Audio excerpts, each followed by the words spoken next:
ខ្ញុំសូមបង្ហាញនៅកម្មវិធីចាំបាច់ថ្ងៃនេះដែលតម្រូវឲ្យខ្ញុំធ្វើការផ្សាយផ្ទាល់ពីព្រោះមានប្រធានបទសំខាន់ពីរមិនច្រើនទេយូរគុណវត្តគឺខ្លីណាអញ្ចឹងច័ន្ទរទីមកខ្ញុំសូមបង្ហាញតាមប្រពៃណីការបង្ហាញប្រធានបទនិងគ្រឿងក្លែងបកស្រាយនិងផ្សេងបើមានពេលប្រធានបទថ្ងៃនេះមាន2ដូចខ្ញុំលើកបានសំខាន់ប៉ុន្តែមុននឹងឈានចូលទៅដល់ការបង្ហាញនៅប្រធានបទទាំងពីរប្រិយមិត្ត share វីដេអូនេះទៅកាន់ប្រិយមិត្តដទៃទៀតយូរតំណែងទូរទស្សន៍សូនតារាទៅដល់ពីណាការផ្លាស់ប្ដូរផ្នែកកំណត់ទៅដល់ទីនោះស្ដាប់សូនតារាកើនបញ្ញាផ្លែស្ដាប់ហ៊ុនម៉ាណែតអត់ទឹកដល់មែនតែនស្ដាប់ហ៊ុនសែនកើតរោគចិត្តទូរទស្សន៍សូនតារាស្រាត់ខោជនផ្ដាច់ការសុខុមវង្សផ្លាស់ប្ដូរផ្នែកគំនិតប្រធានបទទី1ដែលខ្ញុំថាសំខាន់ចាំបាច់ត្រូវតែនិយាយណាអាមេរិកដែលខ្ញុំដាក់នៅក្នុងវងកញ្ចក់ថាភីត្រាំចាប់ម៉ាឌូរ៉ូប្រធានាធិបតីវេណេស៊ុយអេឡាប្រធានបទទី2ជេដែលខ្ញុំប្រើពាក្យថាជេសច្ចធម៌និងតើខ្ញុំនិយាយអ្វីជាមួយនឹងមន្ត្រីក្រសួងការបរទេសបារាំងខ្លះមុននឹងចូលទៅដល់ការបង្ហាញឬក៏ការបកស្រាយនៅប្រធានបទទាំងពីរនេះសាជាថ្មីម្ដងទៀតប្រិយមិត្ត share វីដេអូនេះទៅកាន់ប្រិយមិត្តដទៃទៀតទូរទស្សន៍សូនតារាស្រាត់ខោជនផ្ដាច់ការថៅជូឡង់ផ្លាស់ប្ដូរផ្នែកគំនិតមានគ្រឿងក្លែងតែមួយគត់ថ្ងៃនេះចិត្តតៅវិមុតគឺបាតកម្មខ្ញុំទើបតែមកដល់ផ្ទះអំបញ្ញមិញនេះមកពីបាតកម្មនៅទីក្រុងខ្ញុំជិះរថភ្លើងក្រោមដីរយៈពេល25នាទីហើយតាមពិតខ្ញុំត្រូវនៅបាតកម្មរហូតដល់ចប់ដែល1ម៉ោងទៀតប៉ុន្តែ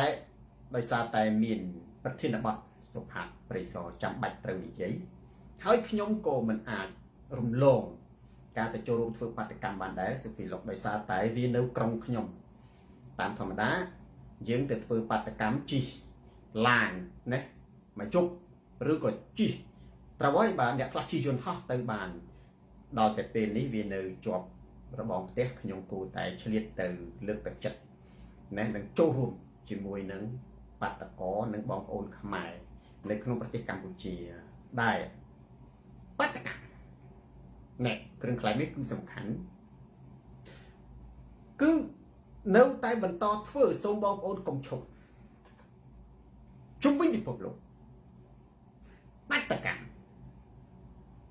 គ្រាន់តែយើងបដូរទិសដៅសូនពេញ2ការប្រឆាំងទៅនឹងការឈ្លានពានលីសុលីនទម្លាក់គ្រាប់បែកទៅជាទាមទារ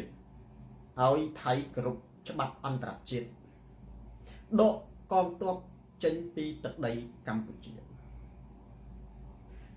បាតកម្មនៅថ្ងៃនេះខ្ញុំបានដាក់ចំណងជើងឡៅប៉ូលីននៅក្នុងអត្ថបទផ្សាយផ្ទាល់របស់ខ្ញុំមុននេះបន្តិចនៅមហាបាតកម្មអហិង្សាមួយនៅក្រុងរបស់ខ្ញុំមុននេះទើបតែមកដល់ផ្ទះភ្លាមគឺផ្សាយផ្ទាល់ភ្លាមដើម្បីកុំឲ្យខាត់ម៉ោងគឺថៃត្រូវតែដកកងទ័ពចេញពីប្រទេសកម្ពុជាសូនហេងតេបងប្អូនខ្ញុំសូនតារាស្នើឲ្យខ្មែរទាំងក្នុងសំណាងមកនិងក្រៅប្រទេសប្តឹងទៅសហគមន៍អន្តរជាតិដោយដែលលោកប្រធានសំរងស៊ីតែងតែអះអាងម្ដងហើយម្ដងទៀតហើយនៅតែបន្តអះអាងរឿងការប្តឹងទៅតុលាការអន្តរជាតិទៅអង្គការសហប្រជាជាតិគ្រប់យន្តការចរចាក្តី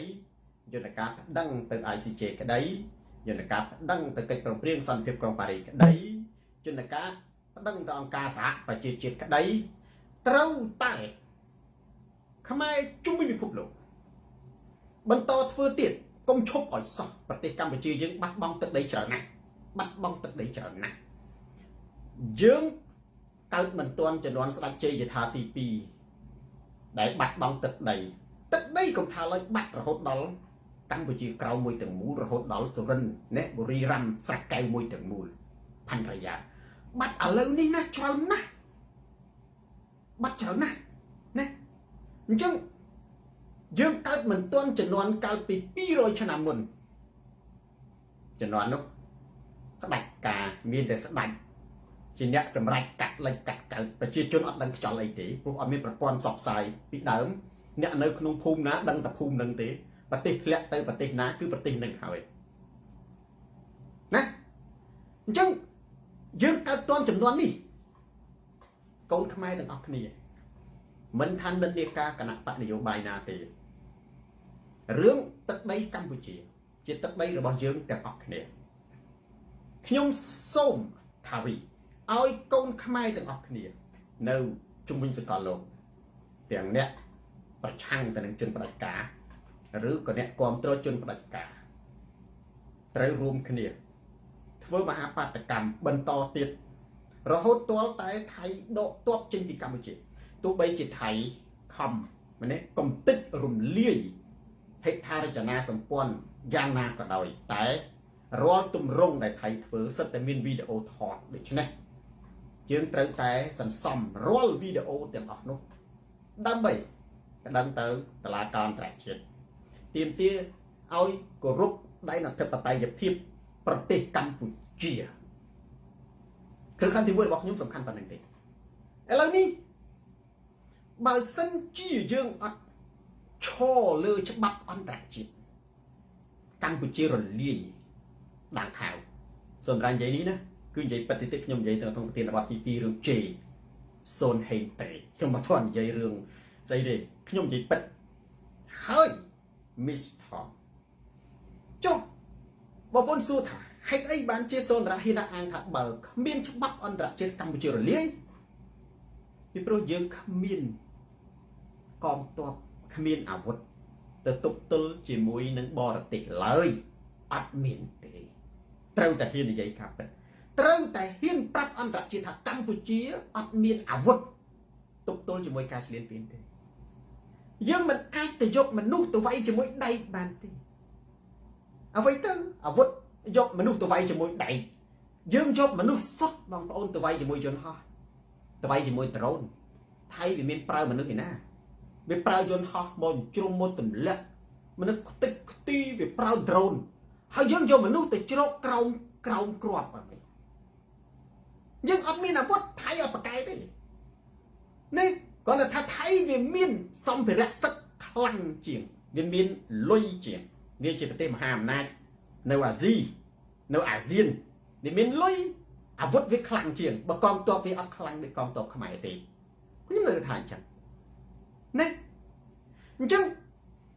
យើងមិនអាចទៅយកមនុស្សយន្តមិនអាចទៅយកមនុស្សពិតទៅវាយជាមួយនឹងមនុស្សទៅវាយជាមួយយន្តហោះទៅវាយជាមួយនឹងដ្រូនបានទេបងប្អូនមានដឹងទេ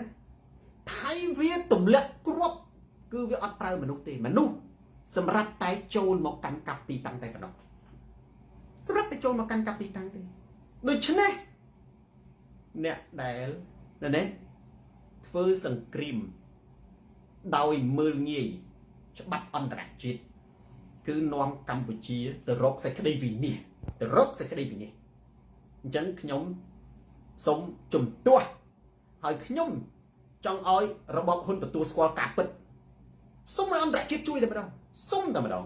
ថាកម្ពុជាអត់លទ្ធភាពយើងត្រូវតែហ៊ាននិយាយអត់មានខ្មាស់ទេមែនទេត្រូវទទួលស្គាល់ខ្លួនឯងកុំធ្វើអាសម្បើមយ៉ាងម៉េចបើយន្តហោះធ្លាក់តាណាក៏បានណាបងប្អូនណាមូលហេតុដែលថៃ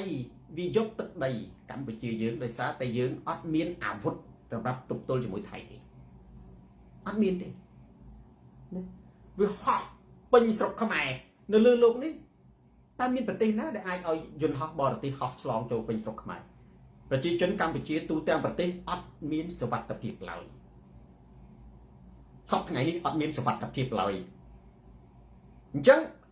សរុបសេចក្តីមកវិញគ្រឿងខ្លែងទី1សុភិបសែមខ្ញុំសូមឲ្យបងប្អូនបន្តធ្វើបាតកម្មបន្តរវល់គ្រប់គ្នាទាំងនៅក្នុងប្រទេសទាំងនៅក្រៅប្រទេសត្រូវធ្វើដោយកាលដែលខ្មែរក្រៅប្រទេសធ្វើកាលពីឆ្នាំទសវត្ស80បងប្អូនមានដឹងណាខ្មែរទូទាំងប្រទេសនៅក្រៅប្រទេសសង្ឃឹមថ្ងៃមួយធ្វើមហាបាតកម្មទាមទារឲ្យយួនដកទ័ពចេញពីកម្ពុជាឥឡូវនេះស្ថានភាពដូចគ្នាបេះបិទទៅនឹងឆ្នាំ1979ដូចគ្នាបងប្អូនមិនខុសគ្នាទេគ្រាន់តែថាយួនវាកាន់កាប់ដោយកម្លាំងទ័ពនៅក្នុងប្រទេសកម្ពុជាហើយតែងតាំងខ្មែរដែលឲ្យកាន់អំណាចប៉ុន្តែគ្រាន់តែជាទីមងតែប៉ុណ្ណោះចលីវិនឥឡូវនេះថៃណាគឺប្លន់យកតែម្ដងនេះសាហាវជាងយួនទៅទៀតអត់មាននេះទទួលស្គាល់ថាអូអានឹងវាជាទីក្រុងខ្មែរភូមិខ្មែរដីខ្មែរអត់មានទេអញ្ចឹងលាវបុរីសូមឲ្យបងប្អូនយើងទាំងអស់ឋានិតកុកស៊ីជុំវិញពិភពលោកបន្តធ្វើបាតកម្មបន្តទៀតជំរុញឲ្យអន្តរជាតិទាំងខ្មែរនៅក្នុងស្រុកក្តីដាក់សម្ពាធឲ្យថៃគោរពច្បាប់អន្តរជាតិនិងដកទ័ពចេញពីទឹកដីកម្ពុជាដែលនៅតែបតេយ្យភាពទឹកដីកម្ពុជាដែលថៃអះអាងថាធ្វើសង្គ្រាមការពារខ្លួនមិនមែនទេបើការពារខ្លួនថៃនៅដីត្រង់ណាគឺនៅដីត្រឡប់ទៅដីដែលខ្លួនធ្លាប់កាន់កាប់វិញអានឹងទើបគេហៅថាការពារខ្លួនព្រោះខ្មែរអត់មានចូលទៅក្នុងដីថៃទេដូច្នេះថៃត្រូវតែគោរពច្បាប់អន្តរជាតិនិងគោរពសម្ដីរបស់ខ្លួនថាការពារខ្លួនប៉ុន្តែខ្លួនបានឆ្លៀនពៀនអញ្ចឹងខ្ញុំនៅក្នុងគ្រឿងខ្លែងនេះគឺអត់មានអីទេមានតែអំពាវនាវដើម្បីឲ្យមហាជនកុំសំងំទឹកដីរបស់យើងចង់ចាញ់ខ្យល់អ្នកណាយើងចង់ចូលជេរបចោអ្នកណាក៏បានដែរប៉ុន្តែខ្ញុំឲ្យបងប្អូនគិតរឿងមួយបងប្អូនមិនគិតជារឿងរបស់បងប្អូនត្រូវគិតថាអ្វីទាំងអស់ទឹកដីសំខាន់ទី1សំខាន់ជាងអាយុជីវិតយើងផងសំខាន់ជាងជេហ៊ុនសែនផងសំខាន់ជាងជេសំរងស៊ីផងនិងសំខាន់ជាងអារម្មណ៍ផ្ទាល់ខ្លួនរបស់យើងផងយើងទាំងអ្នកជេហ៊ុនសែនទាំងអ្នកជេសំរងស៊ីទាំងអ្នកម៉ូម៉ៅក្តៅក្រហាយសុទ្ធតែស្លាប់បាត់បង់ជីវិតប៉ុន្តែទឹកដីមិនអាចបាត់បង់បានឡើយចូលតម្កល់ទឹកដីប្រទេសជាតិធំទី1បើហ៊ុនម៉ាណែតហ៊ុនសែនគាត់តម្កល់ក្រុមគ្រួសាររបស់គាត់ធំទី1យើងកុំយកគំរូតាមគាត់យកគំរូតាមសូនតារាលះបង់ក្រុមគ្រួសារលះបង់ខ្លួនឯងតម្កល់ទឹកដីធំទី1ប្រិយមិត្ត share វីដេអូនេះទៅកាន់ប្រិយមិត្តដទៃទៀតទូរទស្សន៍សូនតារាស្រាតខោជន់ផ្ដាច់ការណានពូផ្លាស់ប្ដូរផ្នត់គំនិតឥឡូវនេះយើងចូលទៅដល់ប្រធានបទបាទតារារាជសិនគ្រឿងខ្លែងនេះក៏វាមានន័យគ្រប់គ្រាន់ដែរហើយយើងចូលទៅដល់ប្រធានបទទី1អាមេរិកថ្ងៃនេះគ្រប់បណ្ដាញផ្សព្វផ្សាយខ្ញុំមិនបាច់យោងទេបាទតាំងប្រព័ន្ធព័ត៌មានបារាំងប្រព័ន្ធព័ត៌មានអង់គ្លេសប្រព័ន្ធព័ត៌មានខ្មែរពិភពលោកណានុតគីប៉ុសមិត្តម៉ាននិយាយអំពីអាមេរិកបានវាយប្រហារចូលទីក្រុងនៃប្រទេសវេណេស៊ុយឡាហើយកងទ័ពពិសេសរបស់អាមេរិកបានចូលទៅចាប់ខ្លួនលោកម៉ាឌូរ៉ូនិងភរិយាម៉ាឌូរ៉ូជាប្រធានាធិបតីជនផ្ដាច់ការនៅប្រទេសវេណេស៊ុយឡាណាជាច្រើនឆ្នាំមកហើយនេះយើងនិយាយអំពីទស្សនវិជ្ជាទូទៅដូច្នេះបានប្រធានបទក្តៅរបស់ខ្ញុំនៅថ្ងៃនេះខ្ញុំនិយាយថាអាមេរិកត្រាំចាប់ប្រធានាធិបតីវេណេស៊ុយឡានិងភរិយាគឺលោកឌូម៉ារ៉ូហើយបានខ្ញុំលើកចំណុចនេះយកមកនិយាយសំខាន់នៅក្នុងប្រធានបទដែលទោះបីជាបាតកម្មក៏ខ្ញុំជ្រៀតរត់ពីបាតកម្មមកនិយាយដើម្បីកុំឲ្យវាស្ថានភាពហ្នឹងវាអាវនឹងមិនថាវាសាប្រលៀបបាត់ទៅណាវាតន់នៅថ្មីឲ្យបងប្អូនយើងស្ដាប់តន់សភាពការ ខ្ញុំសូមមិនធ្វើបទវិភាគអ្វីក្នុងនាមជាអ្នកវិភាគទេប៉ុន្តែសូនតារានិយាយក្នុងនាមជាអ្នកមានចក្ខុវិស័យផ្ទាល់ខ្លួនរបស់ខ្ញុំតែប៉ុណ្ណោះចក្ខុវិស័យមានន័យថាខ្ញុំអាចមើលឃើញនៅអ្វីដែលអ្នកដទៃមើលមិនទាន់ឃើញឬក៏មើលឃើញហើយមិនហ៊ាននិយាយហើយដើម្បីផ្ទៀងផ្ទាត់ថាសវណ្ណគិរីអ្វីដែលសូនតារាអះអាងហ្នឹងវាត្រូវឬខុសគឺបងប្អូនអាចយកលទ្ធផលមកផ្ទៀងផ្ទាត់បានអាហ្នឹងដូចគេនិយាយថាអាហ្នឹងពូកែអង់គ្លេសពូកែអក្សរសាស្ត្រពូកែគណិតវិទ្យាយើងយកលទ្ធផលមកផ្ទៀងផ្ទាត់ណាសម្រាប់ខ្ញុំច្បាស់ជាមានសំណួរមួយចោទថាតើអាមេរិកវាយប្រហារទៅលើម៉ាឌូរ៉ូណានឹងគឺវាជារឿងត្រូវឬក៏ខុសពីព្រោះខ្ញុំក៏បានឃើញ Fresh News មានទំនោរណាបង្កប់ន័យអានេះជាការយល់ឃើញរបស់ខ្ញុំវាយប្រហារសហរដ្ឋអាមេរិកដោយសរសេរអត្ថបទ status ខ្លីថាពិភពលោកបាត់បង់សណ្ដាប់ធ្នាប់ហើយបាត់បង់សណ្ដាប់ធ្នាប់គឺសំដៅទៅលើអាមេរិកវាយណាម៉ាឌូរ៉ូខ្ញុំនិយាយអំពីបើសម្រាប់សូនារាណាតើវាខុសឬក៏ត្រូវសម្រាប់ខ្ញុំបើកាលណាប្រទេសមួយឈ្លានពានចូលប្រទេសមួយកាត់យកទឹកដីនោះគឺវាជារឿងខុសច្បាប់អន្តរជាតិណាខុសច្បាប់ឧទាហរណ៍ដូចជារុស្ស៊ីវាយកាត់យកទឹកដីអ៊ុយក្រែនខុសថៃវាយកាត់យកទឹកដីខ្មែរខុសអ៊ីស្រាអែលវាយកាត់យកទឹកដីប៉ាឡេស្ទីនខុសណាចិនវាយកាត់យកទឹកដីហ្វីលីពីនខុសអានេះខុសសម្រាប់ខ្ញុំបងប្អូនណាសម្រាប់ខ្ញុំប៉ុន្តែត្រូវ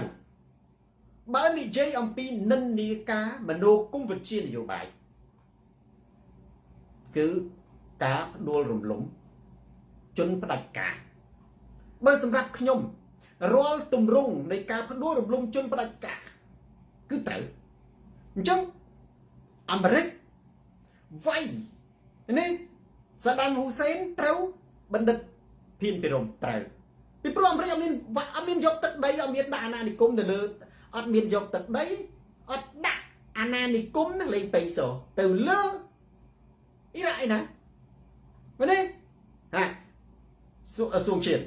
ណែអាមេរិកវាយវេនេស៊ុយអេឡាអាមេរិកអត់មានវាយវេនេស៊ុយអេឡាណាវាយម៉ាឌូរ៉ូត្រូវព្រោះអាមេរិកអត់បានទៅដាក់អាណានិគមលើវេនេស៊ុយអេឡាហើយកាត់យកទឹកដីវេនេស៊ុយអេឡាទេ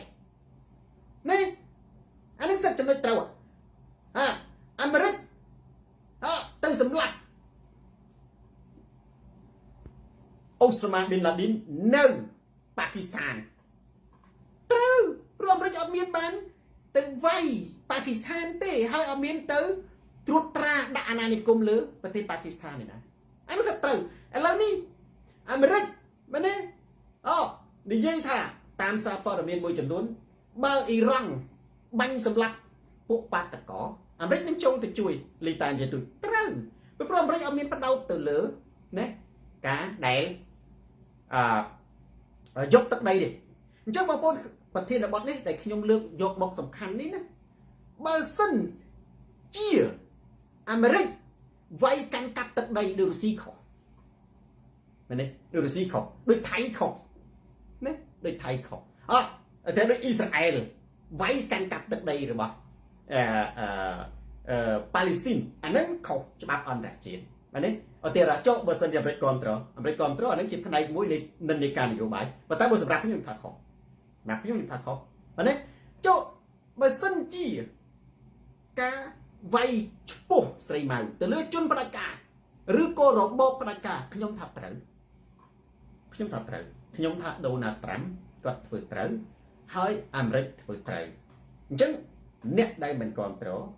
គេច្បាស់ជាមានចំហអីផ្សេងខ្ញុំក៏គោរពបើសិនជានោះមាន logic មានហេតុផលត្រឹមត្រូវអញ្ចឹងគេអាចចោទសួរទេហេតុអីបានជាអ្នកឯងថាត្រូវបើប្រទេសមួយអាចទៅវាយប្រទេសមួយបានបងប្អូនខ្ញុំនិយាយនេះសំដៅទៅលើមនោគមវិជ្ជានយោបាយខ្ញុំអត់សំដៅទៅលើទឹកដីទេបើទឹកដីខុសបើអាមេរិកទៅកាន់កាប់ទឹកដីវេណេស៊ុយឡាដាក់ទៅជារដ្ឋរបស់ខ្លួនឯងខុសណាអានឹងខុសប៉ុន្តែបងប្អូនប៉ុន្តែបើវាយជនផ្ដាច់ការដល់អត់ខុសទេដូចខ្ញុំលើកឡើងថាអញ្ចឹងណាបើកាលណាយើងកាន់តែផ្ដាច់ការកាន់តែសាហាវណាពេលដែលគេដាក់ទៅគឺអត់ទេដោយដែលខ្ញុំធ្លាប់លើកឡើងថាឧទាហរណ៍ថាបើអាមេរិកដាក់កឹមចុងអ៊ុនអាមេរិកវាយមែនប៉ុន្តែមនុស្សវាសុបាយព្រោះកឹមចុងអ៊ុនវាដួលណាគឺពិភពលោកយើងនេះមានទំនោរទៅកាន់ការស្អប់ខ្ពើមនៃរបបផ្ដាច់ការអញ្ចឹងដូចគ្នាហ៊ុនសែនណាគឺគាត់កាន់តែផ្ដាច់ការគឺគាត់កាន់តែងាកឆ្ងាយពីអន្តរជាតិទេគាត់កាន់តែងាកឆ្ងាយដល់ទៅពេលគាត់ត្រូវការជំនួយក៏អត់បានដែរដោយហេតុអីពីព្រោះធម្មជាតិរបស់មនុស្សគឺស្អប់របបផ្ដាច់ការអញ្ចឹងថ្ងៃណាមួយឧទាហរណ៍ថាបើគេវាយហ៊ុនសែនឧទាហរណ៍ទៅចេះមនុស្សអត់កើតទុកទេអានេះយើងត្រូវយល់អញ្ចឹងដូច្នេះត្រូវធ្វើម៉េចកុំផ្ដាច់ការចែកគេរស់ផងគួចសម្បូរកុំទៅដើរអាងតែមានអំណាចទៅដើរចាប់គេដាក់គុកអាងគេធ្វើអីឯងអត់បានណាចិត្តទៅដើរចាប់ជនគ្រូត្រង់ចិត្តទៅចង្អុលទៅអាណាអាចអត់សុបាយចិត្តចាប់ឯងដាក់គុកចាប់ឯងដាក់គុកអានឹងកម្មផលវាមិនទាន់មកដល់ស៊ីនីខ្មែរណានេះមួយសម្រាប់ខ្ញុំសូមតារាការពីចំហថាហេតុអីបានជាមែនទេការវាយមិនមែនកាន់កាប់ទឹកដីខ្ញុំកាន់កាប់ទឹកដីខ្ញុំប្រឆាំងខ្ញុំអត់ឯកភាពទេការវាយទៅលើជនផ្ដាច់ការខ្ញុំឯកភាពណាហេតុអីបានជាការវាយឈ្មោះទៅលើជនផ្ដាច់ការខ្ញុំចាត់ទុកថាជារឿងត្រូវចម្លើយពីព្រោះនៅក្នុងពិភពលោកយ៉ាងនេះមានមនោគមវិជ្ជាពីរគឺប្រជាធិបតេយ្យនិងផ្ដាច់ការពួកផ្ដាច់ការណាវាមិនចង់វាយប្រទេសប្រជាធិបតេយ្យទេប៉ុន្តែដោយសារតែវាខ្សោយជាងវាបានដួលបាត់ប្រហែលចិត្តជាង50ឆ្នាំហើយចាត់តាំងពីរុស្ស៊ីណានិងចិនរបបកុម្មុយនីសដ៏ធំនៅរុស្ស៊ីដួលមកគឺលទ្ធិពីដើមរុស្ស៊ីហើយនិងចិនគឺជាគោលការណ៍សំខាន់ណាជាដើមឈើខ្នងមកឯកសេតរបស់ពួកផ្ដាច់ការនៅលើពិភពលោកហើយរបបកុម្មុយនីសផ្ដាច់ការសាយភីជាងច្រើនជាងប្រទេសសេរីមាននិយាយខ្ញុំនិយាយថាសឹងថារហូតដល់ 70% នោះក្រោយពេលរបបផ្ដាច់ការនៅរុស្ស៊ីដួលមេមកខ្នងមកឯកដួលពេលនោះចិនក៏ចុះខ្សោយហើយពិភពលោកបែរទៅជាប្រជាធិបតេយ្យរហូតដល់ទៅ 70% វិញរហូតខ្ញុំអាចនិយាយថាបច្ចុប្បន្នពិភពលោកប្រជាធិបតេយ្យរហូតដល់ប្រទេសដែលកាន់លទ្ធិប្រជាធិបតេយ្យទោះបីជាប្រទេសនោះមិនមែនមានលទ្ធិប្រជាធិបតេយ្យបរិបូរណ៍ក៏ដោយបងប្អូនណាប្រជាធិបតេយ្យនិងប្រទេសដែលកាន់លទ្ធិប្រជាធិបតេយ្យមានលក្ខណៈខុសគ្នាមានន័យថាប្រទេសនោះគាត់តែកាន់របបលទ្ធិប្រជាធិបតេយ្យប៉ុន្តែមិនប្រកាសថាប្រទេសនោះមានលទ្ធិប្រជាធិបតេយ្យបរិបូរណ៍គ្រាន់តែលេងសើចក៏មានដែរប៉ុន្តែខ្ញុំរាប់ចូលថាឥទ្ធិពលនៃលទ្ធិប្រជាធិបតេយ្យគឺវាមានទំហំធំរហូតដល់ 70 ទៅ 80% វិញអញ្ចឹងរបបផ្ដាច់ការកុម្មុយនីសវាមានត្រឹម 20% ពេលណាពួកកុម្មុយនីសវាចាប់ផ្ដើមប្រឹងពង្រីកខ្លួនដល់ទៅពេលប្រឹងពង្រីកខ្លួនពួកសេរីប្រជាធិបតេយ្យហ្នឹងប្រឹងពង្រួមវាទៅវិញពីព្រោះបើកាលណាពួកកុម្មុយនីសផ្ដាច់ការនេះវាខ្លាំងវាដៅវាយគេគ្រប់តែគ្នាវាកុម្មុយនីសណាបងប្អូនពួកកុម្មុយនីសផ្ដាច់ការគឺវាអត់វាយជនផ្ដាច់ការទេវាវាយលេបទឹកដីឧទាហរណ៍ថាអាមេរិកវាយអ៊ីរ៉ាក់វាយទៅសាដាមហ៊ូសេនទេអត់មានលេបទឹកដីគេទេមែនទេអាមេរិកវាយម៉ាឌូរ៉ូត្រូវឃើញទេគឺវាយទៅម៉ាឌូរ៉ូវាអត់មានលេបទឹកដីរបស់អ៊ុយក្រែនទេអាមេរិកទៅវាយកូរ៉េកឹមចុងអ៊ុនវាវាយទៅកឹមចុងអ៊ុនទេវាអត់មានលេបទឹកដីកូរ៉េទេមែនទេប៉ុន្តែពួកផ្ដាច់ការបើចិនណាបងប្អូនមានដឹងតំណោះសមុទ្រចិនទៅកាត់យកសមុទ្ររបស់ហ្វីលីពីនចិនណាបើថាវាវាយយកទីបេមិនស្រុកចិនទេណាស្រុកលោកសង់ទេតើញ៉ាំវាវាយចឹងហើយបើរុស្ស៊ីបើវាមានអំណាចវារំលាយបងប្អូនមានដែរឃើញពាក្យពីដើមហៅសូវៀតហ្នឹងគឺសហភាពសូវៀតដែរដោយសារអាមេរិកចឹងដោយសម្រាប់ប្រទេសអ៊ុយក្រែនប្រទេសឆេកូស្លូវ៉ាគីប្រទេសប្រមាណជាង10ប្រទេសដែលបច្ចុប្បន្នឯករាជ្យហ្នឹងគឺសិតតែស្ថិតនៅក្រោមសហភាពសូវៀតណាអញ្ចឹងបើកុម្មុយនីសផ្ដាច់ការពេលណាដែលវាខ្លាំងវាកាន់អំណាចនៅលើពិភពលោកគឺវានឹងវាយបំបត្តិប្រទេសឧទាហរណ៍ដូចយួនបំបត្តិប្រទេសចាមបងប្អូនមានឃើញទេមែនទេអញ្ចឹងវាខុសគ្នាដែលសូនតាថាត្រូវមិនបានត្រូវបើចិនមិនមែនរុស្ស៊ី mình men chấn mình men có đấy kháng trướng mình men bật tiết tây tiết đại cănរបបđạiការហ្នឹងអត់ចង់វាយដល់ម្រាប៉ុន្តែវាអត់លទ្ធភាពធ្វើជម្រើសមានពីរទី1ពិភពលោកយើងនេះកាន់កាប់ដោយជនផ្ដាច់ការហើយវាយប្រទេសខ្លះត្រូវបាត់ពីលើផែនទីនិងប្រទេសសេរីកាន់របបផ្ដាច់ការប្រទេសសេរីកាន់លទ្ធិប្រជាធិបតេយ្យដូចអាមេរិកណាបង្ក្រាបពួកជនផ្ដាច់ការដែរប៉ុន្តែពិភពលោកមិនសូវចលាចលបងប្អូនណាទីខ្ញុំគ្រាន់និយាយណាបើសិនជាពិភពលោកធ្លាក់ចូលទៅក្នុងមហាអំណាចមានតែពីរទេផ្ដាច់ការហើយនឹងសេរីបើសិនជាពិភពលោកយើងធ្លាក់ចូលទៅក្នុងអំណាចពួកផ្ដាច់ការណាធ្លាក់ទៅលើចិនធ្លាក់ទៅលើរុស្ស៊ីធ្លាក់ទៅលើកូរ៉េខាងជើងធ្លាក់ទៅលើ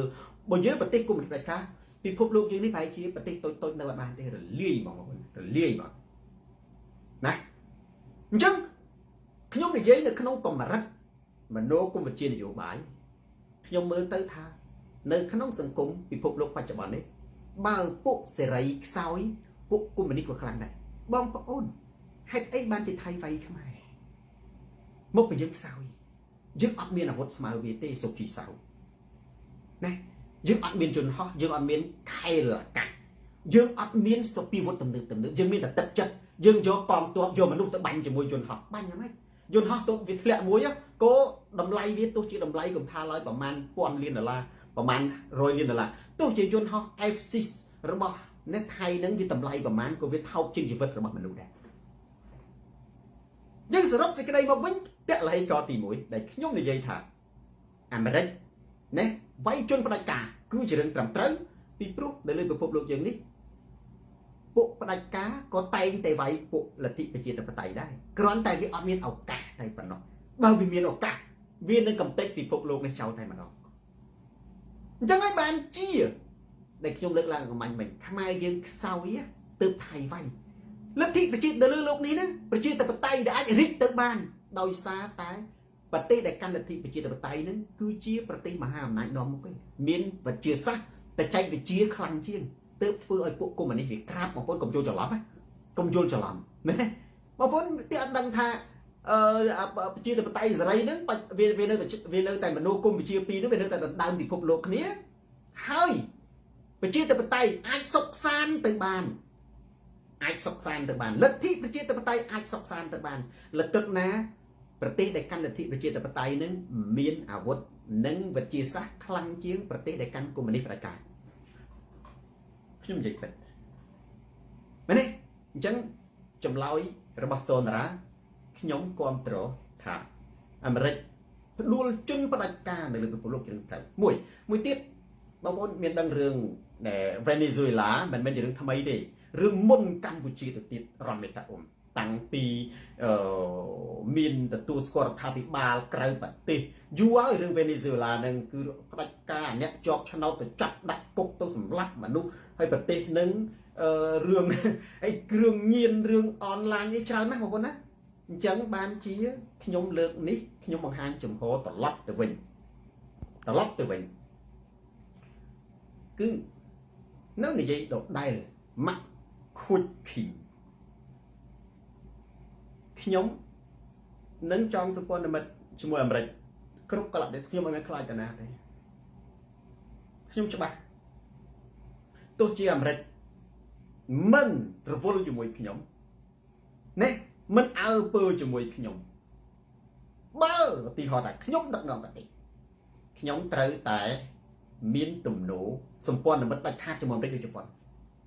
អត់អត់អីទេបងសម្រាប់ដូចហ៊ុនម៉ាណែតអីគាត់អត់អីគាត់អាចមានពាក់ព័ន្ធជាមួយចិនអីតិចទៀតលើក Mitchell ខ្ញុំនៅលើប្រធានបទនៅថ្ងៃស្អែកមួយទៀតនឹងនិយាយលម្អិតរឿងចិនអីជាមួយថៃអីហ្នឹងព្រោះឥឡូវយើងប្រធានបទនេះផ្ដោតទៅលើអាមេរិកឯងប៉ុន្តែជំហរស្រីម៉ៅកោះសតិនហេតុអីពីព្រោះបងប្អូនពិភពលោកយើងនេះបើវាអយុត្តិធម៌ច្បាប់អន្តរជាតិលែងមានប្រសិទ្ធភាពទេណាយើងមានតែពឹងផ្អែកលើអ្នកខ្លាំងដើម្បីពង្រីកកម្លាំងខ្លួនឯងទេហើយបងប្អូនណាបើខ្ញុំមានអាមេរិកជាសម្ព័ន្ធមិត្តដាច់ខាតខ្ញុំអត់ពឹងលើអាមេរិកដូចអាហ្វហ្គានីស្ថានបងប្អូនមើលមុខសូនរាយច្បាស់មើលមុខខ្ញុំឲ្យច្បាស់បងប្អូនថាលោកគ្រូអមិនក៏ថាដូចអាហ្វហ្គានីស្ថានបងប្អូនអាហ្វហ្គានីស្ថានណា ជាប្រទេសមួយហើយពួកតាលីបានវាយបកមកវិញងាត់ទៅអស់លីងកាលអាមេរិកនៅតាលីបានមានហ៊ានទេណាគ្រាន់តែអាមេរិកដកទ័ពចេញពីអាហ្វហ្គានីស្ថានពួកតាលីបានមកវាយប្រៅអស់នេះមានន័យថាម៉េចមានន័យថាវាអត់សូវមានកំណើតចាំឲ្យគេនៅជួយតើនរណាដែលជួយយើងអស់មួយជីវិតណាបងប្អូនគេជួយយើងម្ដងណាយើងត្រូវតែយកជំនួយនឹងមកពង្រឹងខ្លួនឯងខ្ញុំមានក្បួនយ៉ាងនេះថាខ្ញុំមិនអាចនិយាយមែនទេឡុងរៃជាងក្រឡឹមខ្ញុំមិនអាចទៅនិយាយជាសាធារណៈអីពីទស្សនៈចក្ខុវិស័យមុតស្រួយរបស់ខ្ញុំទេបើនេះខ្ញុំមានក្បួនមួយថាបើខ្ញុំអាមេរិកបោះបង់ចូលក៏ដោយឬក៏អាមេរិកក៏ដោយមែនទេមានឱកាសដែលជាសម្ព័ន្ធមិត្តរបស់អាមេរិកតែ5ឆ្នាំណាបងប្អូនយុវជនស្ថានភាពខួរក្បាលខ្មែរនឹងត្រូវបដូរទៅជាមនុស្សខ្លាំងទាំងអស់ខ្ញុំមានក្បួនសួរថាយ៉ាងម៉េចនិយាយទៅខ្ញុំអត់ប្រាប់គាត់ថាដឹងថាមានក្បួនណាថានឹងធ្វើឲ្យខ្មែរខ្លាំងហ្មងមានន័យថាទោះជាសម្ព័ន្ធមិត្តជាមួយអាមេរិកប៉ុន្តែខ្ញុំអត់ដេកពឹងផ្អែកទៅលើអាមេរិកពេលអាមេរិកដកទៅមកច្បាច់កយើងមកអត់អាលីងបងប្អូនណាមើលមុខសនរាយច្បាស់បើខ្ញុំមានឱកាសឧទាហរណ៍ថាដឹកនាំប្រទេសខ្ញុំចងសម្ព័ន្ធមិត្តជាមួយអាមេរិកត្រឹមតែ10ឆ្នាំប្រទេសកម្ពុជានឹងលើសប្រទេសសិង្ហបុរីណាស្មារតីសម្ភារៈណាឧបករណ៍នឹងខ្លាំងមកកម្ពុជាខ្លាំងមកគឺយើងត្រូវពង្រឹងខ្លួនឯងពេលដែលគេជួយយើងវាប្រៀបបីដូចជាឪពុកម្ដាយចង់ឲ្យយើងคลายទៅជាវិជ្ជបណ្ឌិតមិនមែនម៉ែឪទៅរៀនឲ្យទេម៉ែឪឲ្យតែលុយទេបងប្អូនណានឹងលើកទឹកចិត្តទេយើងលុតដំខ្លួនឯងឲ្យคลายទៅជាវិជ្ជបណ្ឌិតកូនខ្មែរយើងបច្ចុប្បន្ននេះបងប្អូនរលួយអស់ហើយយុវជនរំវងញីកែងជើងកាប់គ្នា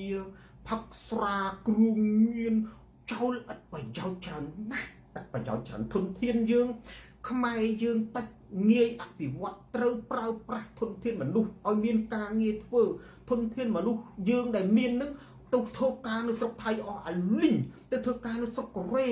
ណានៅប្រទេសកម្ពុជាសល់តែចាស់ចាស់យាយមើលចៅបុកស្លាមលូមកក្មេងយុវជនស្រីទៅធ្វើការរោងចក្រកាត់ដេរមនុស្សទុនខ្សោយប្រទេសមួយណាដូចអ៊ីស្រាអែលណាបងប្អូនដែលហៅថាខ្លាំងបានណាមិនពឹងទៅលើអាមេរិកទេអាមេរិកគ្រាន់តែថាជាជំនួយទេប៉ុន្តែពឹងស៊ីនីខ្មែរទៅលើសមត្ថភាពពង្រឹងសមត្ថភាពខ្លួនឯងណាបងប្អូនពង្រឹងស្ដាប់សូនតានេះពង្រឹងសមត្ថភាពខ្លួនឯងនេះយើងគិតទៅសบายផ្ទះដៃអរគុណសន្តិភាពប្រាវអរគុណសន្តិភាពប្រាវងើបមួយវាយមួយប្រាវងើបពីរវាយពីរប្រាវឃើញទេដល់តែពេលមានឯណាសត្រូវឆ្លៀនពៀនមកដ្រូនហើយយន្តហោះពេញមេឃបងប្អូនប្រទេសកម្ពុជាមួយទាំងមូលប្រជាជនដេកញាក់សាច់បងប្អូនណាបើសូនតារាទៅដឹកនាំប្រទេសប្រជាជនដេកលក់ស្រួលគ្មាននរណាអាចហោះយន្តហោះកាត់លើដៃអាកាសកម្ពុជាបានខ្ញុំនិយាយចឹងតែនេះសួរធ្វើម៉េចថាខ្ញុំមិនដឹងទេដឹងតែខ្ញុំអាចធ្វើបានគ្មានបរទេសណាអាចហោះយន្តហោះកាត់ប្រទេសកម្ពុជាបានលើកលែងតែយន្តហោះអាកាសចរស៊ីវិលចន្ទឡានខ្ញុំប្រាប់តែចឹងទេប្រជាជនដេកស្រួលប៉ុណ្ណាដេកស្រួលណាស់ជឿជាក់សុវត្ថិភាពអានេះជឿមែនជឿថាដេកទៅអត់មានសម័យដេកស្រាប់ខ្មែរយើងកន្លែងហ្នឹងងាប់អត់ដឹងខ្លួនទេណាពីព្រោះយើងអត់សុវត្ថិភាពក្រោមការដឹកនាំនៅក្នុងរបបបច្ចុប្បន្នប្រជាជនខ្លះក៏អត់បានដឹងខ្លួនឯងងាប់ផងអានេះបើនិយាយទៅតាមរឿងអក្សរសិល្ប៍រឿងតៃនិពន្ធខ្លះហ្នឹងស្រាប់តែតូចគឺមិនក៏មើលអញមិនស្គាល់មែនទេមិនក៏អញទៅនិយាយរកគេមិននិយាយជាទៅប៉ះខ្លួនឯងទៅចេះស្ទាបមុខស្ទាបមាត់តាមពិតទៅអញងាប់អត់ហើយងាប់មិនទៅជើបើគ្នាកំពុងតែដេកកដាលយប់ស្រាប់តែក្របធ្លាក់មកក្របមកផ្ទះមានសល់ឯណាបងប្អូនយើងមើលមិនដេកកដាលយប់ដេកថ្ងៃក៏ដោយអ្នកខ្លះពងលុកដោយអត់ដឹងផងលៀងហុយអងស្រាប់តែក្របនេះធ្លាក់ពុងមកគ្នាអត់ទៅបានដឹងថាអញហ្នឹងភ័យសូម្បីតែអភ័យហ្នឹងក៏ភ្លេចអត់បានភ័យទៅទៀតណាអត់បានភ័យទៅទៀតបងប្អូនណាទៅងាប់បាត់ទៅស្រាប់តែដើរសួរគេសួរឯងពេញភូមិទៅស្រាប់តែអូគេអត់ស្គាល់អញមិនចឹងបានដឹងថាអញងាប់អត់ហើយឃើញរោងប៉ុនមានពេលខ្លះបានធ្វើប៉ុនផងមិនរត់ទៅឡៃផ្ទះធ្វើប៉ុនខ្ទេចផ្ទះអញខ្ទេចថាអូគេមិននិយាយរកអញហ្នឹងដោយសារអីដោយសារតែអញហ្នឹងវាងាប់អត់ហើយមិន ស្រុកយើងអត់សុវត្ថិភាពទេគេមកទម្លាក់ក្របីកន្លែងណាក៏បានដែរបងប្អូនគេមកកន្លែងណាក៏បានដែរអញ្ចឹងបានជាចំហរបស់សូនតារានេះបើខ្ញុំនៅតែចងសម្ព័ន្ធមិត្តជាមួយអាមេរិកដាច់ខាតណានេះបោះបង់ចោលខ្ញុំក៏ដោយមិនបោះបង់ចោលខ្ញុំក៏ដោយណានេះគឺត្រូវតែមានសម្ព័ន្ធមិត្តដាច់ខាតជាមួយអាមេរិកនិងអឺរ៉ុបលោកខាងលិចណានៅថ្ងៃស្អែកខ្ញុំនឹងនិយាយលម្អិតរឿងប្រធានបទថ្មីមួយទៀតដែលខ្មែរគួរអរគុណអាមេរិកណាខ្មែរគួរអរគុណអាមេរិកហើយការវាយពួកជនផ្ដាច់ការគឺអត់ខុសទេបងប្អូនអត់ខុសទេមិនអីពួកជនផ្ដាច់ការវាយពួកប្រជាធិបតេយ្យមកកុកចាក់ខ្ចាយឥឡូវទៀតហ៊ុនសែនគាត់ចាប់កម្មសខាដាក់គុកហ្នឹងក៏យើងមិនថាខុសគាត់បិទខ្ទប់សំរងស៊ីអាមិនក៏យើងមិនថាខុសមែនទេគាត់តាមនៃវាយសូនតារាអាមិនក៏យើងមិនថាហ៊ុនសែនខុសផងគាត់វាយខ្ញុំមិនបានគាត់ចាប់ឪខ្ញុំដាក់គុកជាងប៉ុណ្ណាអាមិនក៏យើងមិនគិតថាគ្នាខុសហេតុអីបានយើងទៅថាដូណាល់ត្រាំខុសអត់ត្រូវបងប្អូនណាហ៊ុនសែនគាត់វាយអ្នកប្រជាធិបតេយ្យខ្ចាត់ខ្ចាយងើបមួយវាយមួយងើបពីរវាយពីរទៅដល់ចាប់ដាក់គុកតាំងពីក្នុងផ្ទះតាំងពីជនពិការទៅតែយើងគណៈបព្វជិជនទៀតថាបើយើងគិតថាដូណាល់ត្រាំវាយជនបដិការខុសចុះហ៊ុនសែនគាត់ទៅចាប់ជនបដិការចាប់ឪពុកខ្ញុំដែលចាប់ឪពុកខ្ញុំដាក់គុកដែលអត់ដែលជាគណៈបព្វជិជនអត់មានទៅធ្វើនយោបាយផងហ្នឹងមិនក៏មិនហ៊ានថាហ៊ុនសែនខុសហើយយើងពិចារណាមើលតែនេះចេះអញ្ចឹងបានជាខ្ញុំសរុបសេចក្តីមកវិញនេះខ្ញុំគ្រប់គ្រងសហរដ្ឋអាមេរិកវាយពួកជនបដិការជុំវិញពិភពលោកខ្ញុំថាអញ្ចឹងមែនទេវាយពួកជនបដិការជុំវិញពិភពលោកខ្ញុំចង់ឲ្យជុំវិញពិភពលោកនេះមានណាឥទ្ធិពលនៃរបបលទ្ធិប្រជាធិបតេយ្យសេរីសម្រាប់សូនតារាហើយខ្ញុំពន្លិចត្រង់នេះមួយ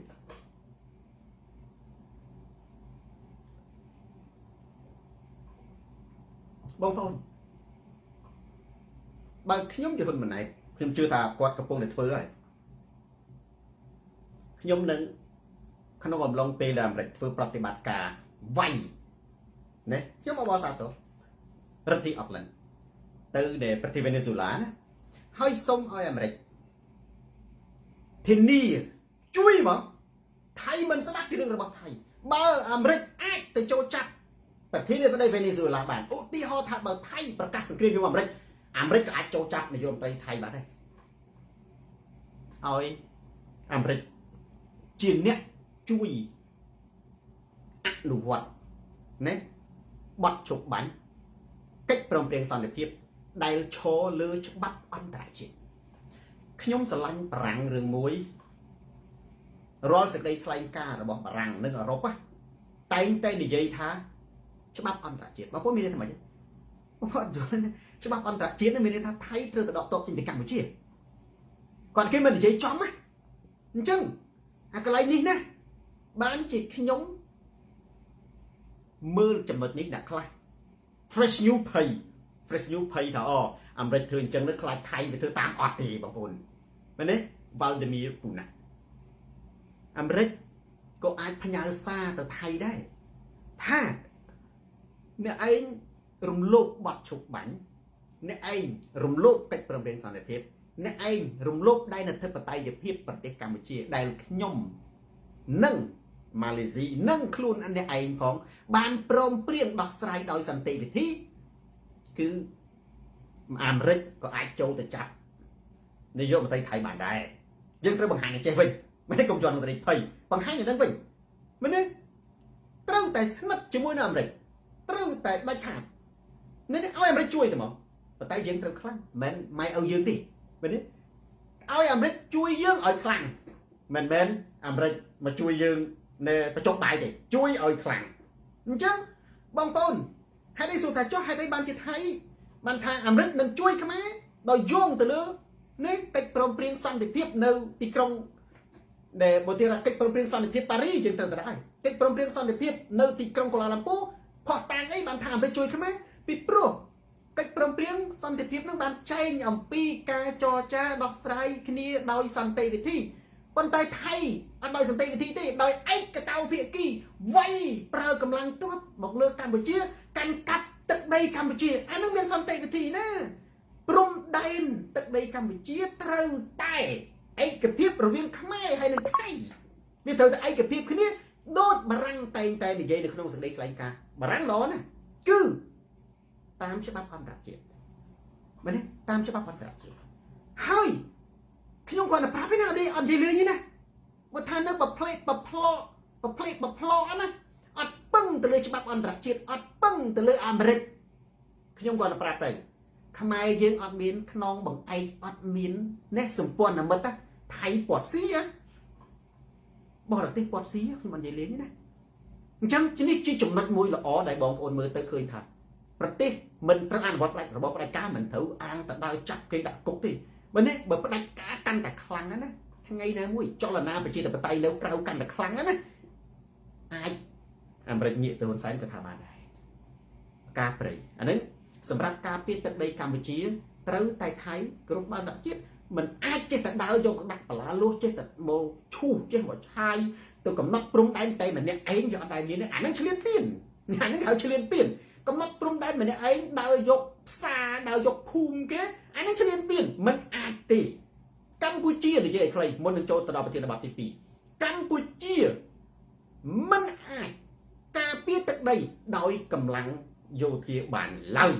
សួរតើលោកគ្រូនិយាយមើងងាយនិយាយពិតមើងងាយស្អីអាអួតនឹងឃើញអស់ដីប្រមាណនេះយើងមិនមើលឃើញក្រសួងការបរទេសចេញសេចក្តីថ្លែងការណ៍បាត់បង់ទឹកដីប្រមាណនេះនិយាយពិតប្រាប់ទៅអង្គការសហប្រជាជាតិប្រាប់ទៅចិនប្រាប់ទៅអាមេរិកនេះថាកម្ពុជាគ្មានលទ្ធភាពការពារទឹកដីដោយកម្លាំងទ័ពទេពីព្រោះអាវុធយើងមិនដល់គេយើងយកមនុស្សទៅវាយជាមួយជនហោះអាម៉េចយើងយកមនុស្សទៅវាយជាមួយ drone អាម៉េចបើវាអត់វាយជាមួយយើងផងវាទម្លាក់ខ្ទេចបានវាលើកទ័ពមកថត selfie តាវាមកដោយសុវត្ថិភាពទេតាមែនទេយើងត្រូវតែយកអាវុធទៅវាយជាមួយអាវុធយើងអត់មានទៅយកមនុស្សទៅវាយជាមួយអាវុធទេអញ្ចឹងណាកងទ័ពកម្ពុជាត្រូវតែដឹងរួមទាំងប្រជាជនទាំងអស់ក្រសួងការពារជាតិទី1ច្បាប់អន្តរជាតិត្រូវតែប្តឹងដាច់ខាតមែនទេទី2គឺត្រូវតែពឹងអាមេរិកពឹងអាមេរិកខ្ញុំសូនរាមាននិយាយផ្សេងពីនេះទេអត់មានចាក់ខ្សែណាខ្ញុំអត់មានអត់ទេខ្ញុំពឹងអាមេរិកមែនទេខ្ញុំទៅពឹងមនុស្សខ្សោយឯណាឲ្យខ្ញុំទៅពឹងអ្នកណាដែលខ្សោយមកជួយខ្ញុំបានបងប្អូនណាពឹងអាមេរិកចុះបើអាមេរិកជួយដកចេញអត់ទេដូចខ្ញុំថាខ្ញុំមិនមែនអាហ្គានីស្ថានទេមែនទេយើងត្រូវដឹងថាតើយើងត្រូវពង្រឹងអីឲ្យខ្លួនឯងខ្លាំងចំណុចនេះណាអញ្ចឹងសរុបមកគឺត្រូវតែដឹងត្រូវតែពឹងទៅលើច្បាប់អន្តរជាតិត្រូវតែចងសម្ព័ន្ធមិត្តជាមួយមហាអំណាចដើម្បីការពារទឹកដីបង្ខំឲ្យថៃគ្រប់ច្បាប់អន្តរជាតិនិយាយការពិតយើងមិនអាចទប់ទល់ជាមួយថៃបានឡើយរឿងកម្លាំងកងទ័ពពីព្រោះយើងមិនអាចយកមនុស្សទៅបាញ់ជាមួយដៃមិនអាចយកមនុស្សទៅបាញ់ជាមួយនឹងដ្រូនមិនអាចយកមនុស្សទៅជ្រកក្រោមគ្រាប់ F16 បានទេយើងត្រូវតែមានឧបករណ៍តតាំងគ្នាបើមនុស្សឲ្យបាញ់ជាមួយមនុស្សថៃវាមានយកមនុស្សបាញ់ជាមួយយើងឯណាវាទម្លាក់សោះហើយបានវាយកទ័ពមកដាក់តាមក្រោយទៅប្រិយមិត្ត share ប្រូនេះទៅកាន់ប្រិយមិត្តដទៃទៀតទូរទស្សន៍សូនតារាចន្ទរាសេស្រាត់ខោជនផ្ដាច់ការផ្លាស់ប្ដូរផ្នត់កំណត់បងប្អូនហើយយោបល់របស់សូនតារានេះមានប្រយោជន៍ណាស់បងប្អូនណាយោបល់សម្រាប់សូនតារាមានប្រយោជន៍ណាស់មិនរឿងលេខសើចទេណាប្រធានបទទី2បើហ៊ុនម៉ាណែតគាត់ស្ដាប់គាត់ត្រូវបើកប្រាក់ខែខ្ញុំទេមិនតើលោកគ្រូចិនដាខឹមមែនទេមិនក៏មិនជេរយកទៅអានឹងមិនជានិមិត្តរូបឥឡូវចូលដល់ជេរប្រធានបទទី2នេះបងប្អូនបើហ៊ុនម៉ាណែតគាត់ដឹកនាំប្រទេសហើយគាត់ចង់ឲ្យប្រទេសខ្លាំងណាគាត់ត្រូវមួយថ្ងៃចំណាយពេលអានអត្ថបទសូនតារានេះមួយឃ្លាឬក៏មើលវីដេអូសូនតារា15នាទីគាត់ខ្លាំងតែមិនដឹងខ្លួនយកសូនតារាទៅព្រួហេតុអីពីព្រោះស្ដាប់អ្នករិះគន់ណាប្រសើរជាងស្ដាប់អ្នកលុញពងជុំវិញហ្នឹងឧទាហរណ៍ថាអ្នកនាំពាក្យហ្នឹងថៃយកអស់ប្រមាណមែនទេក្រសួងការពារជាតិក្រសួងការបរទេសចេញទៅលេងការហ្នឹងយកដីខ្មែរអស់ហើយចង់សរុបទៅមកចំហៀងខេត្តតែហ្នឹងសឹងស្មើខេត្តមួយហើយបើសរុបអានទីហ្នឹងមក800គីឡូម៉ែត្រហ្នឹងណាគេថា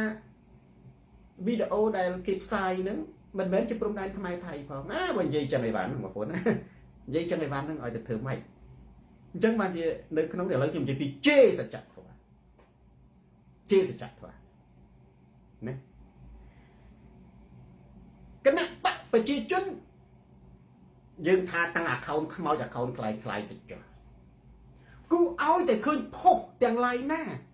ដែលនិយាយអំពីការបាត់បង់ទឹកដីនោះគូចូលមកជេរបច្ចោបងចូលមកជេជាពិសេសនៅក្នុងទំព័រសំអាននៅក្នុងទំព័រអាស៊ីសេរីអីផ្សេងណាថាអីផ្សាយព័ត៌មានមិនពិតអីផ្សាយព័ត៌មានមិនពិតមិនក៏ដឹងថាវាអត់ពិតព្រមជីវ័នមែនទេឲ្យតែឃើញព័ត៌មានទាំងឡាយណាដែលនិយាយអំពីការបាត់បង់ទឹកដីនិយាយអំពីបលានោះដងតឃើញគណៈបព្វជិជនគូចូលមកជេរបច្ចោអានឹងគេហៅថាជេរសច្ចធម៌បាបណាស់បងប្អូនយើងកុំគិតថាតើអីគេថាចុះសំអាននឹងធ្លាប់ឃើញអត្ថបទច្រើនណាគេ screen ផងថាដាវីផេងសំអាននឹងយកតព័ត៌មានពីថៃមកនិយាយអូអ្នកនេះនឹងយកតព័ត៌មានពីថៃមកនិយាយអូអ្នកនោះយកតព័ត៌មានពីថៃមកនិយាយរហូតដល់បងប្អូនយើង screenshot ទៅរារៀងមកសួរសូនតារាគឺប៉ិតទេថាប៉ិតខ្ញុំចោតឆ្លើយទៅវិញថាកុំសួរថាតើសំអានឬក៏ប្រិយមិត្តដតីហ្នឹងយកព័ត៌មានពីណាសំខាន់សួរថាតើព័ត៌មាននឹងពិតឬខ្លាំងបើពិតត្រូវតែទទួលយកហើយណាដើម្បីដោះស្រាយបញ្ហាទៅទីមួយទទួលស្គាល់ការពិតសិនដូចអ្នកជំងឺចឹងប្រូសេរីដើម្បីព្យាបាលជំងឺបានទាល់តែរកឃើញបញ្ហាមេរោគយើងនឹងកើតស្អីលើសឈាមមហារីកបានដាក់ថ្នាំវាត្រូវនេះដើម្បីដោះស្រាយបញ្ហានឹងឲ្យខ្មែរជុំវិញពិភពលោកចូលរួមដោះស្រាយបញ្ហារដ្ឋាភិបាលហ៊ុនម៉ាណែតនឹងត្រូវទទួលស្គាល់ការពិតថាកម្ពុជាបាត់បង់ទឹកដីឥឡូវខ្ញុំស្វាគមន៍នៅសេចក្តីថ្លែងការណ៍តវ៉ាមួយដែលនិយាយអំពីការបាត់បង់តំបន់12កន្លែងខ្ញុំឡើយរៀបរាប់ឲ្យ12កន្លែងហ្នឹងសរុបទៅស្មើនឹងមួយខេត្តទៅហើយបងប្អូនស្មើស្ទើរតែមួយខេត្តទៅហើយជឿចាប់ណាមែនទេដើម្បីឲ្យខ្មែរទាំងអស់គ្នានឹងដឹងនឹងចូលរួមយុទ្ធនាការជាមួយនឹងច្បាប់អន្តរជាតិបណ្ដេញកងទ័ពចេញពីប្រទេសកម្ពុជាវាទល់តែខ្លួនឯងនឹងហ៊ាននិយាយអំពីការបាត់បង់ថាបាត់បង់ប្រមាណដើម្បីធ្វើការតវ៉ាទទួលស្គាល់ការពិតថាបាត់បង់សិនហើយយើងបើនិយាយបាត់បង់ចាក់ដាក់គុកនិយាយគេផុសអីចូលឲ្យបង្កើត account ខ្លាំងៗចូលមកជេរបចោគេជេរសច្ចធម៌ធ្លាក់នរកប្រៀបដូចជាមាជេរព្រះពុទ្ធបើយើងជេរអយុត្តិធម៌បាញ់បនវិញខ្ញុំតែលើកឧទាហរណ៍ថាសុភ័ណ្ឌសណាបរិះម្នាក់ចាប់រំលោភក្មេងអាយុ6ឆ្នាំហើយយកទៅសម្លាប់បងប្អូនជេរយ៉ាងម៉េចក៏បានបនដែរជេរកាន់តែខ្លាំងកាន់តែបានបនប៉ុន្តែបើបងប្អូនជេរសូនតារាបាបណាធ្លាក់នរកប៉ុន្តែបើសូនតារាជេរហ៊ុនសែនបងប្អូនជេរខ្ញុំទៅធម្មតាជេរវាមានទៅមានមកដូចបាល់ណាដូចវាយហ្នឹងគាត់ថាមានវាយទៅវាយមកប៉ុន្តែខ្ញុំអត់ជេរហ៊ុនសែនអត់ដែរខ្ញុំអត់ដែរជេរហ៊ុនសែនផងខ្ញុំអត់ដែរជេរហ៊ុនម៉ាណែតផងតែបងប្អូនមកជេរសូនតារាបងប្អូនបាបធ្លាក់នរកអានេះហៅថាមាជេរព្រះមួយហើយបងប្អូនជេរសច្ចធម៌អតិថាខ្ញុំសម្ដៅលើគណៈបព្វជិជននេះខ្ញុំនិយាយកាត់បិទប្រមាណអត្ថបទមុននេះខ្ញុំសរសេរថាចេះនៅលើโลกនេះមានតែប្រទេសចម្ប៉ាទេដែលមានសន្តិភាពជាងគេបង្អស់គ្មានការឈ្លានពានពីបរទេសគ្មានសង្គ្រាមហើយបើទោះបីជាយើងបាត់ដីប៉ុណ្ណាឧទាហរណ៍ដូចបច្ចុប្បន្នកម្ពុជាបាត់ប៉ុណ្ណឹងមែនទេឲ្យតែយើងខ្សោយមានមេដឹកនាំខ្សោយចោលមកសៀតមែនបងប្អូនមានមេដឹកនាំខ្សោយចោលមកសៀតរាជរាជសព្ទគឺបាត់បង់ប៉ុណ្ណាក៏មិនអាចបញ្ឈប់បរទេសឈ្លានពានបានឡើយ Andrew Justin ទាល់តែបាត់បង់ប្រទេសទាំងមូលទើបយើងមានសន្តិភាពពេញលេញសន្តិប្រទេសចម្ប៉ាដល់គណៈបព្វជិជនចូលមកគាត់ថាអូឯងអបអសាទរឯងឈួតហើយមានប្រទេសចម្ប៉ាពីណាមកអានឹងខ្ញុំមិនបាច់បកស្រាយទេណាអត់មានប្រទេសហ្នឹងហើយដែលលែងមានការឈ្លានពាននោះប្រទេសចម្ប៉ាបច្ចុប្បន្នគឺវៀតណាមកណ្ដាលគីមឡៃគុណវៀតណាមកណ្ដាលតើ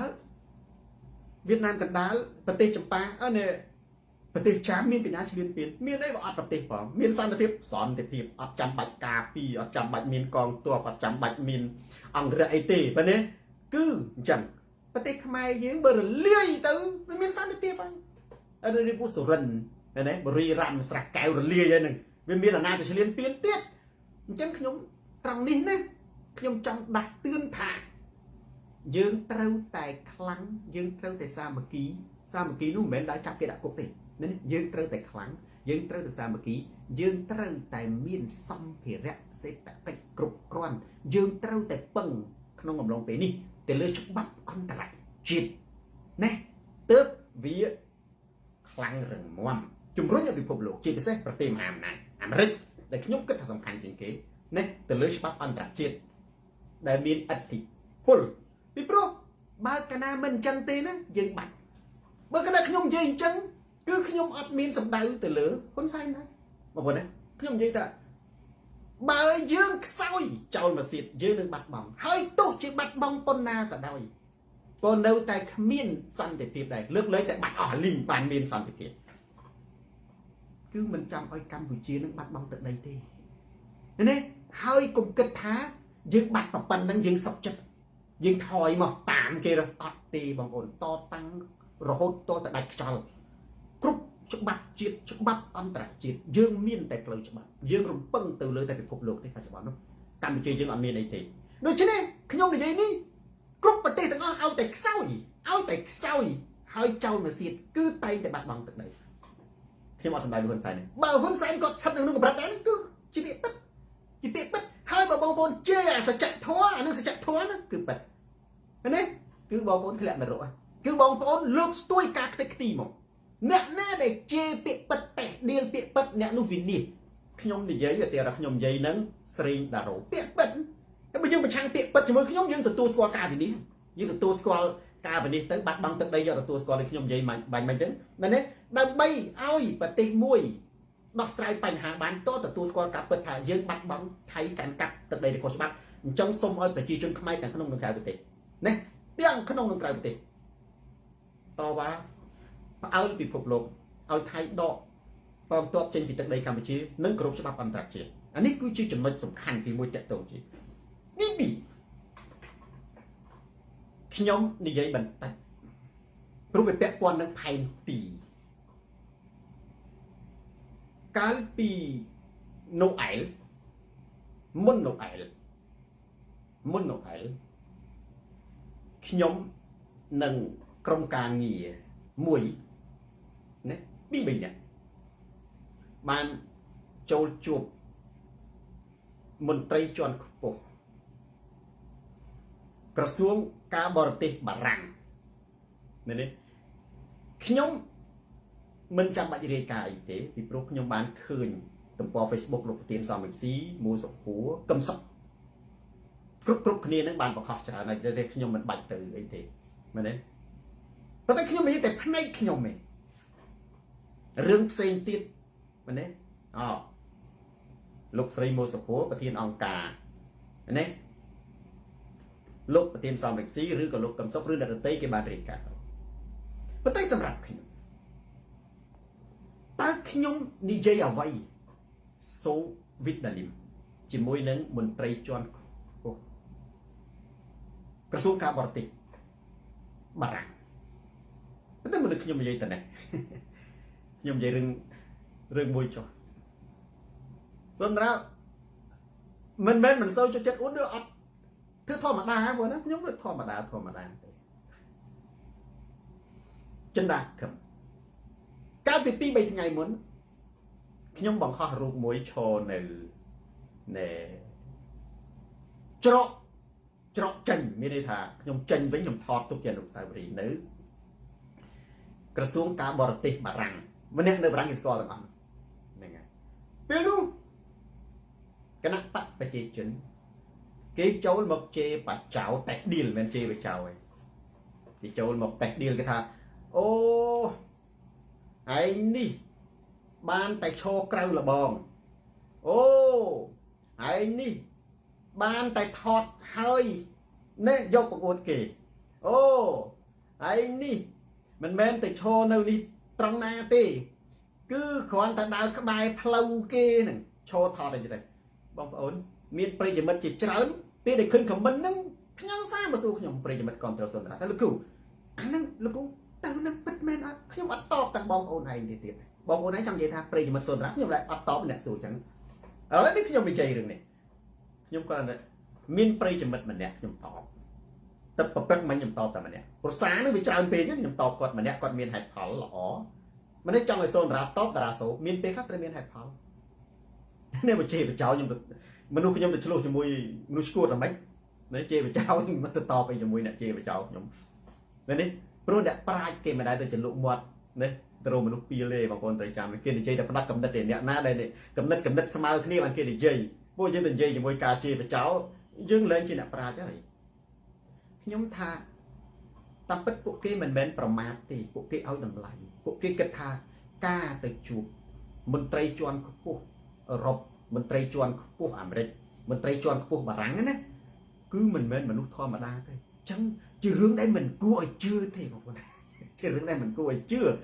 nhưng từ khăn kia để nhưngปรับบองôn mà đạnนั้นก็ย้อนอันนั้นtừกับmìnhนะหมดนะคอยล้างคืนมดนี้ก็ย้อนอันนั้นtừกับmìnhในขณะอัตบัตบอกยมตาได้ก่อนเมนชั่นชั่วโมงยมได้ยมคืนรู้ดึงจัดมือก็ย้อนtừกับmìnhบองônนะพอมาได้เบอร์กันนะกิเตดีหรือทาร์โซนราtừกระทรวงการบริหารอเมริกกิเตดีถ้าไอ้อักไกลหรือบองไอ้โชว์ทอนไอ้นั้นสุพีสายอันนั้นcáiเอาดำลายนะที่กระทาวิออกจานะบางคนมันนุ่มกับไปกับปกมันให้แต่โจบานที่จังยังใบตอตังที่เมียนในท่าเบอร์เซนอย่างไรนึงมันนุ่มไอ้เจนโจบานหรืออันเป็นดำลายบอกกินท่าจ่องไอ้โจเปนะเจนเปนะอันนั้นห้างกาแฟนะบอกนะโซยาขมายตุนแต่แต่บอกกิเตเดียวยังถ้าโอ้ไอ้แต่โชว์ไกลหรือบองที่สูงเนี่ยป่อนนั่นเนี่ยอันนั้นคือเมียนในท่าคนไรนึกว่าอ๋อจ้ามันมีนมันนุ่มนะแต่ไอ้ที่แต่โจไปประดับบานที่จังยังกงแต่บอกสายไอ้ยังก่อนแต่ออกก้นจมเรียบเรีย